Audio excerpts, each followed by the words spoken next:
안녕하십니까, 유영선 목사입니다. 좋은 아침입니다. 오늘도 주님의 말씀을 함께 묵상할 수 있는 것에 감사하고 기쁨으로 성도님들과 함께 나눕니다. 오늘 우리가 함께 묵상할 본문 말씀은 요한복음 19장 31절에서 37절까지 말씀입니다.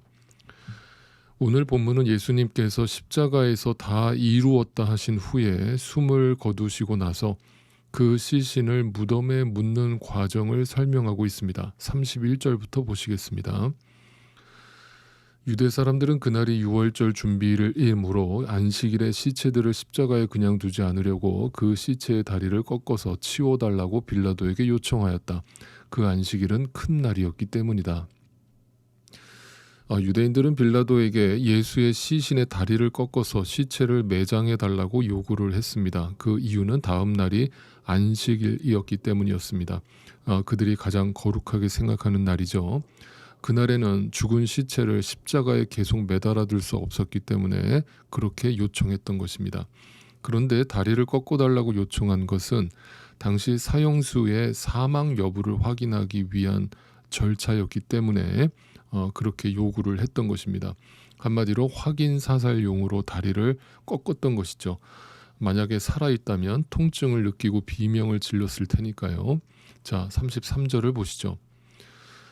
그래서 병사들이 가서 먼저 예수와 함께 십자가에 달린 한 사람의 다리와 또 다른 한 사람의 다리를 꺾고 나서 예수께 와서는 그가 이미 죽으신 것을 보고서 다리를 꺾지 않았다.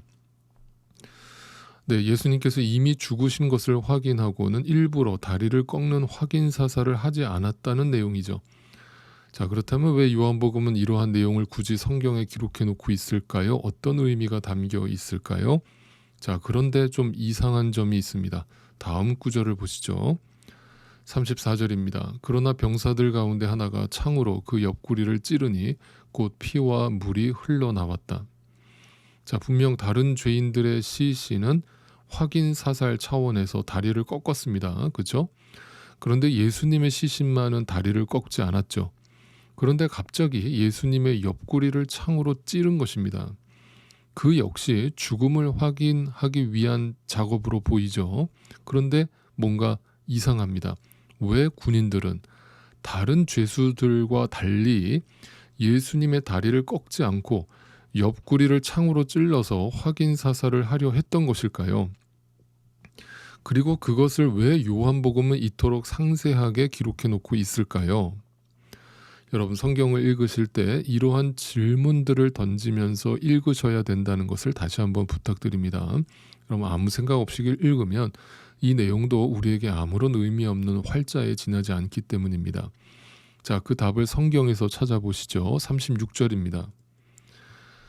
일이 이렇게 된 것은 그의 뼈가 하나도 부러지지 않을 것이다 한 성경 말씀이 이루어지게 하려는 것이었다. 또 성경에 그들은 자기들이 찌른 사람을 쳐다볼 것이다 한 말씀도 있다. 무슨 뜻입니까? 로마 군사들이 이례적으로 그렇게 행동한 것도 결코 우연이 아니었다는 얘기죠. 모두가 이미 성경에 예언된 내용을 그대로 응하게 하시려는 하나님의 간섭, 하나님의 섭리, 하나님의 역사였다라고 기록하고 있는 것입니다. 자, 그렇다면 그 내용의 의미는 무엇일까요? 자, 먼저 그의 뼈가 하나도 부러지지 않을 것이다 라고 기록하고 있는 시편 34편 20절 말씀을 찾아보겠습니다. 뼈마디 하나하나 모두 지켜주시니 어느 것 하나도 부러지지 않았다. 이 시편 34편은 전체가 의인에 대한 고백으로 담겨져 있거든요. 하나님이, 그러니까 왜 하나님이 그의 뼈마디 하나하나까지 지켜주셨는가?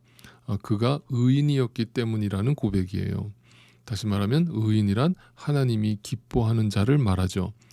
다시 말해서 이것이 예수님의 죽으심과 어떻게 이 말씀이 연결되는가?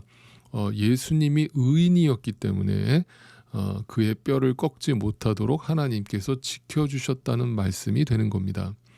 다시 말하면 유대인들은 예수님을 죄인으로 몰아서 죽여버렸지만 하나님은 예수 그리스도를 의인이라 선언하심으로 그가 진정한 구원자이심을, 그에게 죄가 없었음을 분명히 선언하고 계시는 것입니다. 다시 말해서 인간의 죄를 대신하여 십자가에 죽으신 어린 양 예수 그리스도가 유일한 이 땅의 의인이었음을 선언하는 장면인 것입니다. 자, 두 번째 말씀, 성경을 응하게 하려고 옆구리를 찌른 이유가 무엇일까요? 자, 스가랴 12장 10절 말씀을 보겠습니다.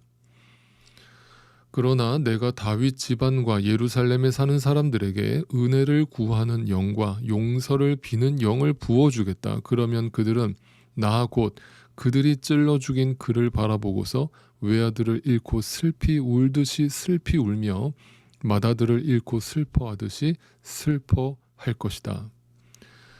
용서를 구하는 영과 용서를 비는 영을 그들에게 부어주면 그들이 찔러 죽인 그를 바라보면서 슬피 울 것이라고 예언하고 있는 것입니다.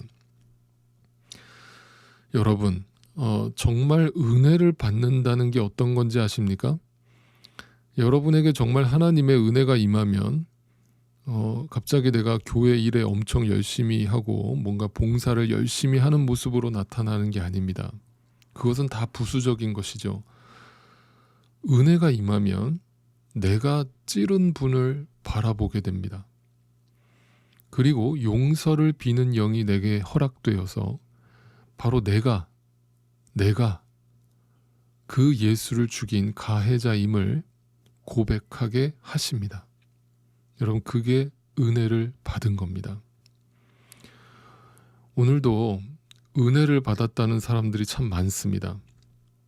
그런데 그 은혜 받았다는 말을 곰곰이 생각해 보면 사실상은 전부 감동받았다는 말과 다름 아니고 뭔가 그 말씀이 자신에게 이익이 되고 유익이 되었고 뭔가 복이 되었다라는 고백과 별반 다르지 않습니다. 여러분, 분명히 말씀드립니다. 그건 은혜 받은 게 아닙니다. 차라리 그런 것이 은혜라면 감동적인 영화나 연극을 보시는 것이 훨씬 낫습니다. 정말 하나님의 말씀을 듣고 은혜를 받게 되면 은혜를 입은 자는 오늘도 내가 죽인 그 예수를 보게 되는 겁니다. 그것을 본 신자가 이 땅에 남은 삶을 어떤 가치관으로, 어떤 시선으로, 어떤 자세로 살아가게 될까요? 오늘 하루 여러분이 은혜를 받았다면 이 하루를 어떤 자세로 살게 될까요? 그 자가 여전히 이 세상의 것을 탐하고 욕심내고 나 자신을 드러내며 살아갈까요? 세상의 힘과 영광을 부러워하며 세상의 자랑을 마치 하나님의 축복인 양 떠들어댈까요? 그럴 수 없습니다. 분명히 기억하십시오. 그분은 죽으실 이유가 없으신 의인이었습니다. 죄가 없으신 분이었습니다. 그런데 우리의 죄가 그분을 죽였습니다. 여러분 안에 이것을 볼 수 있는 은혜를 구하는 영, 용서를 비는 영이 오늘도 부어지기를 간절히 소망합니다.